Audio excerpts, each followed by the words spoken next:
Assalamualaikum warahmatullahi wabarakatuh. Selamat pagi anak-anak. Oke, pada pertemuan kali ini kita akan belajar bahasa Indonesia. Masih bab ketiga tentang teks eksposisi. Sebelum kita masuk ke dalam materi, kita harus mengetahui terlebih dahulu kompetensi dasarnya. Yang pertama ada 3.6. Menelaah isi dan struktur teks eksposisi berupa artikel ilmiah populer dari koran atau majalah yang diperdengarkan atau dibaca. Kemudian 4.6. Menyajikan gagasan pendapat ke dalam bentuk teks eksposisi berupa artikel populer.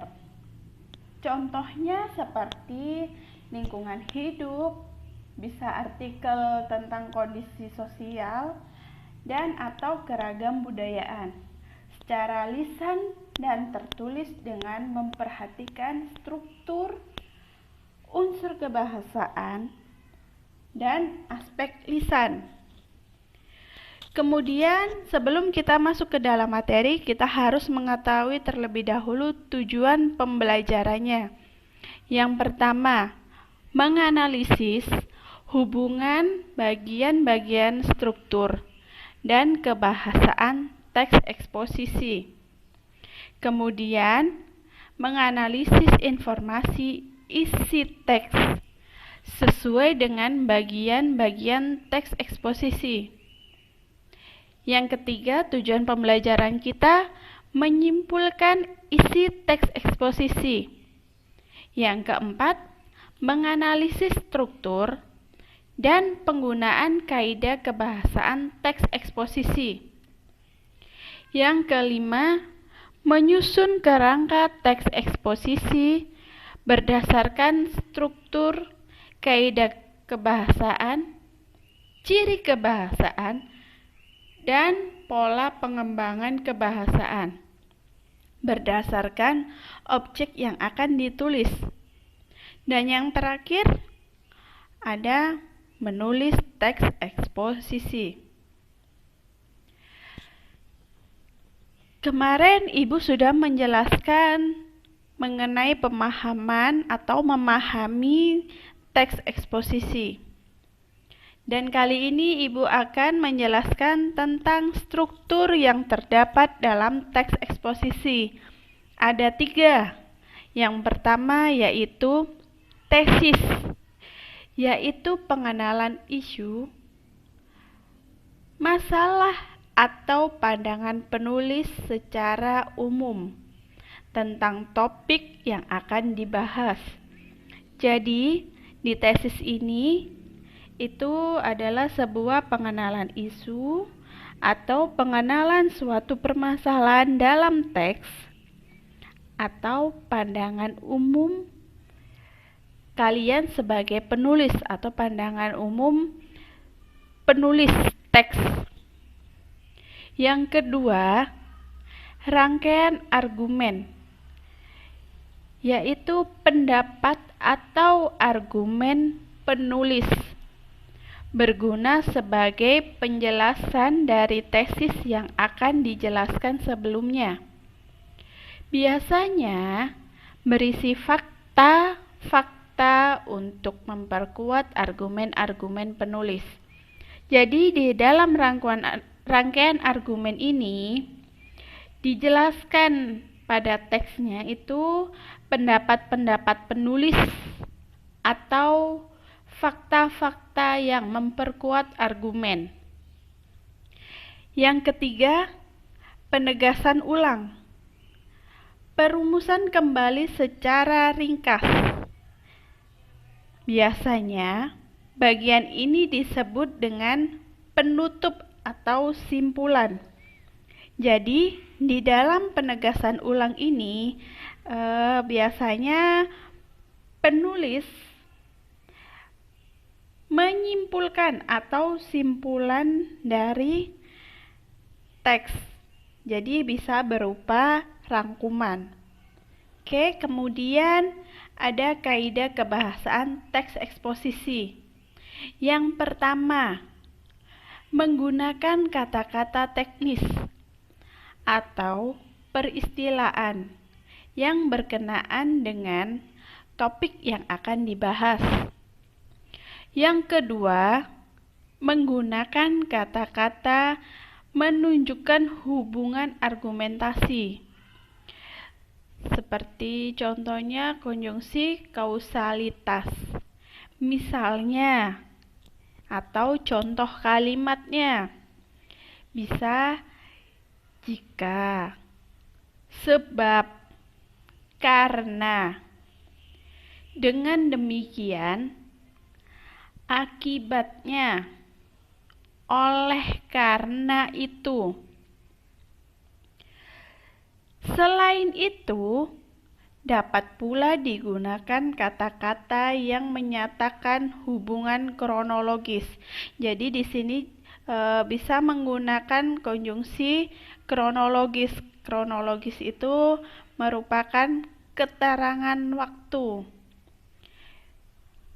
Atau kata-kata yang menyatakan perbandingan atau pertentangan. Contohnya, konjungsinya atau kata hubungnya.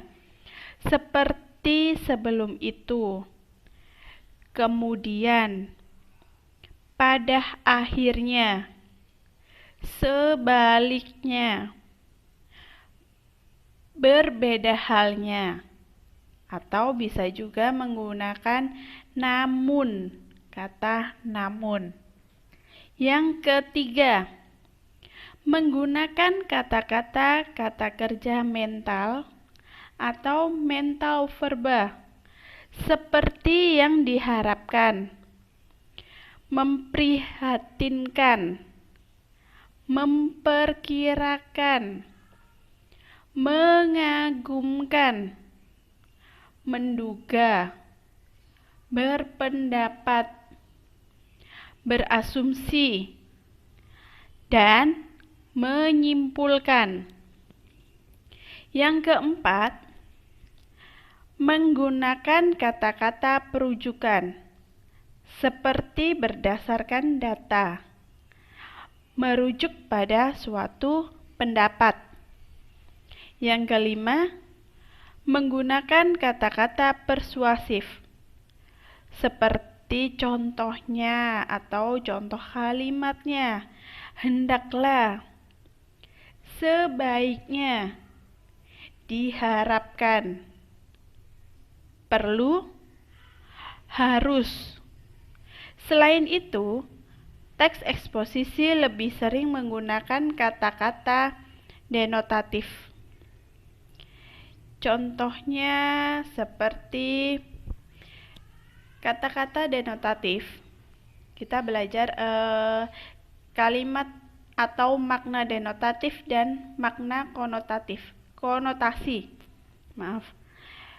Kata denotasi adalah makna yang sebenarnya dari suatu kata. Makna konotasi adalah kata yang mempunyai makna lainnya di baliknya. Jadi di sini makna konotasi ini makna yang bukan sebenarnya. Oke, kita lihat contoh kalimatnya. Di sini Ibu mempunyai 2 contoh kalimat. Yang pertama, lagu Gugur Bunga diciptakan untuk menghormati dan mengenang jasa para bunga bangsa yang gugur di medan perang. Jadi di sini bunga bangsa ini merupakan makna konotasi yang artinya para pahlawan. Yang kedua, Ari berkeringat dingin menunggu gilirannya wawancara kerjanya siang ini. Jadi di sini berkeringat dingin itu adalah sebuah makna konotasi. Dan denotasinya apa?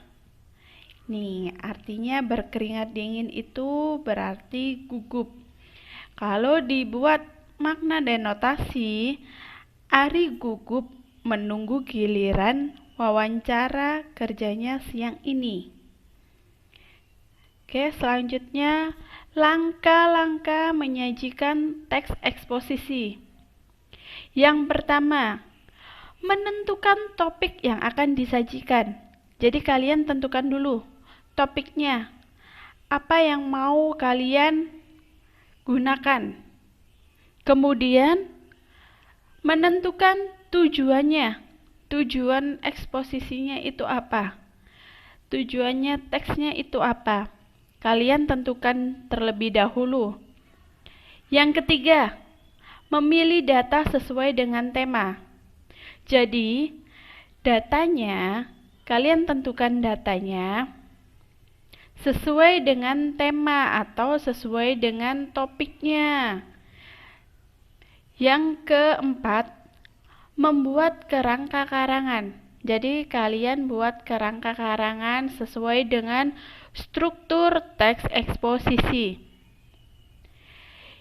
Yang kelima, pembahasan dengan mengembangkan kerangka karangan.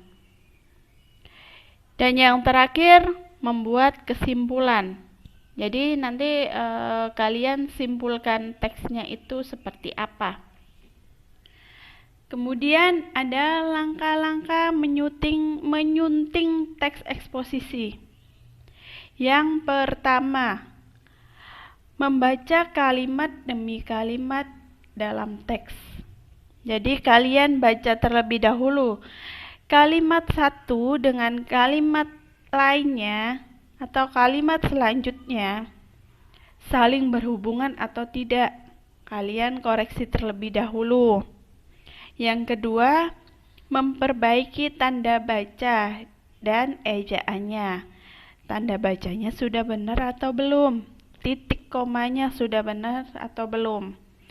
Ejaannya, kalian teliti ulang lagi. Yang ketiga, memperbaiki keterpaduan paragraf. Jadi tujuan atau langkah-langkah yang ketiga ini kalian teliti terlebih dahulu paragraf 1 dengan paragraf 2. Apakah saling berhubungan? Apakah saling keterkaitan? Kalian koreksi terlebih dahulu. Yang keempat, mengklasifikasi teks pada tesis, argumen atau penjelasan, dan penegasan kembali. Jadi kalian urutkan atau kalian tentukan strukturnya. Mana yang merupakan tesisnya? Mana yang merupakan struktur argumennya? Rangkaian argumennya yang mana? Struktur penegasan kembalinya yang mana? Kalian tentukan. Dan yang terakhir, yang kelima, menghilangkan kalimat yang mengandung arti eksplisit.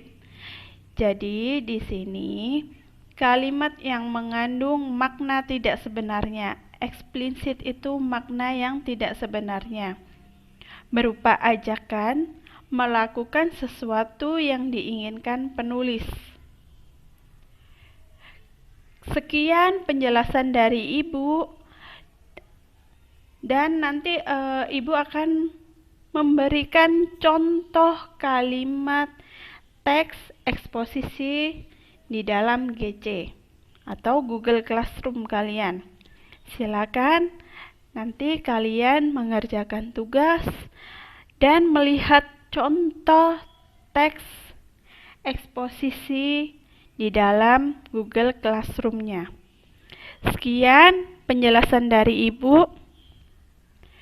Mohon maaf jika ada kesalahan kata. Assalamualaikum warahmatullahi wabarakatuh.